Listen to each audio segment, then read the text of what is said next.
let's talk about some of the roles of what the placenta does. So most people think the placenta is a fancy filter, just filtering stuff between mother and fetus. And yes, it is that, but it does so many other things. Probably the most important job is around producing hormones. Over 200 different hormones are manufactured by the placenta. Some of them are unique to the placenta that aren't made elsewhere in the body, and researchers describe it as a endocrine tsunami. I mean, the amount of hormones that get produced can be massive. Estrogen can go up 30 times above baseline in the third trimester. Progesterone can go up 10 times above baseline during the third trimester, and cortisol, the stress hormone that we're talking about, usually goes up about 3 times above baseline during third trimester. So these are massive amounts of hormones. A mother's brain is exposed to more estrogen in a single pregnancy than she is in her entire non-pregnant life. So we're talking volumes of hormones. And what's interesting is that a lot of these placental hormones either they look very similar to or actually are neuropeptides. A neuropeptide is a hormone-like molecule that works only in the brain. And so the mother's brain literally comes under control from the fetus through the placenta and starts to manipulate the mother's brain. And we've talked about this before in terms of some of those upgrades that a mother gets, but thousands of new neurons get laid down, and a new stress response system via these oxytocin receptors gets installed into a mother's brain. So there's a lot of rewiring, if you like, that occurs during that time. It's very profound, and the placenta essentially is in charge of that. Let's explore a few of those changes that occurs in a mother's brain during pregnancy because of these placental hormones. So the researchers have seen that the part of the brain that gets the biggest upgrade or more neurons, more manipulation, is the olfactory bulb, which is responsible for smell and taste. And so this explains part of these symptoms that mothers can get during pregnancy. It certainly explains a lot of the nausea that a mother can experience, and then odd cravings and a change of appetite preferences, if you like. And that's all through the manipulation of that olfactory bulb. Other things that they know is that her emotional quotient gets a big upgrade, her EQ. Her IQ gets a slight upgrade as well.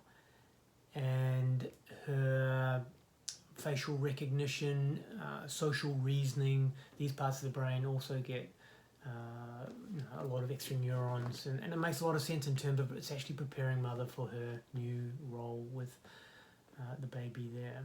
The other thing that the placenta does is it installs many oxytocin receptors between the emotional response center of the brain and the hormonal response center of the brain.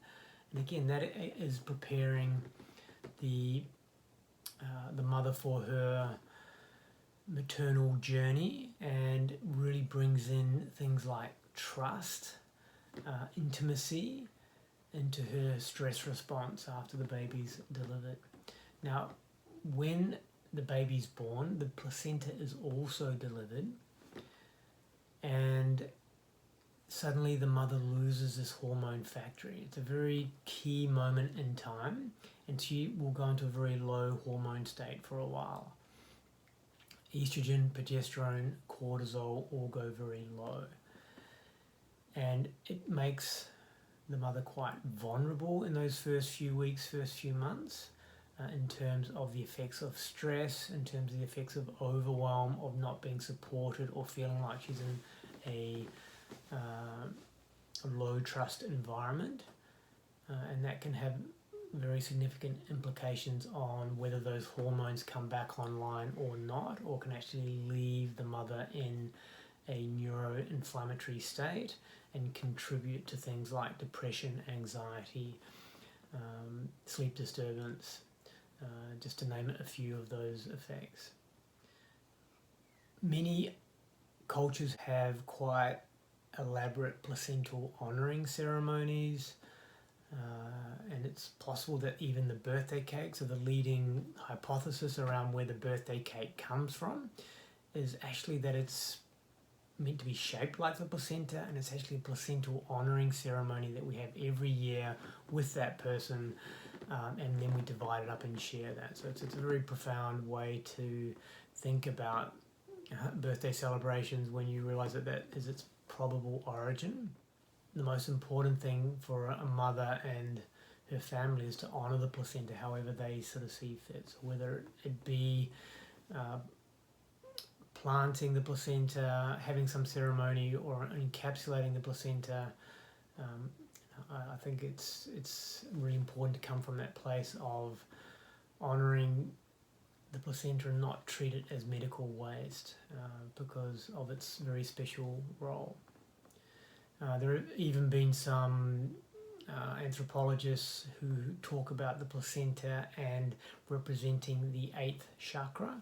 So the 8th chakra is called the star chakra, and it's essentially our connection with the universe. And so when you look at the placenta, everyone thinks that the placenta is just the meaty bit that's sticking onto the mother, but it actually comprises of the sac as well. And what's fascinating about the sac that the fetus is growing in is it's called the syncytiotrophoblast, and the placenta is just part of that and integrates with that. But that entire balloon that encases the baby is made of one cell. And it has many different nuclei, but it doesn't have any cell walls, and it has no HLA receptors. So it's the only tissue in the body that has no HLA receptors.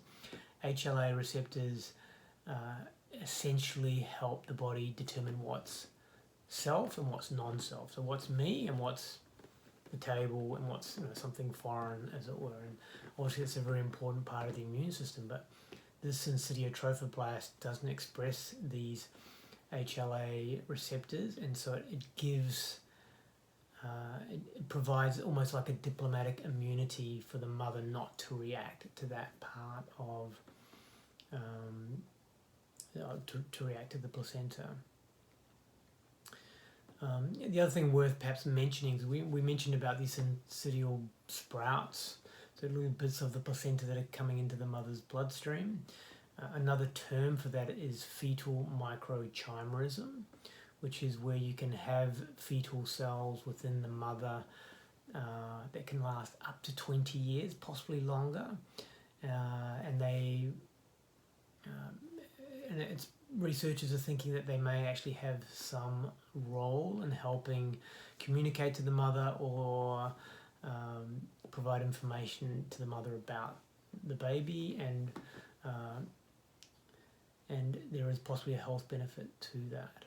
When there are too many cells that come into the mother, you're at a higher risk of these things like pre-eclampsia and in these inflammatory disorders, but you're at a higher risk also of developing an autoimmune disease because of the mother's overreaction to these what are essentially foreign cells. And there's also a phenomenon called double microchimerism, where a mother can actually have cells from her mother in her system and then cells from their child. So 3 generations of cells in the one person, and I can only imagine what the intention is around that, but it's a very interesting idea of just perhaps being biologically in tune with the generation before and the generation after.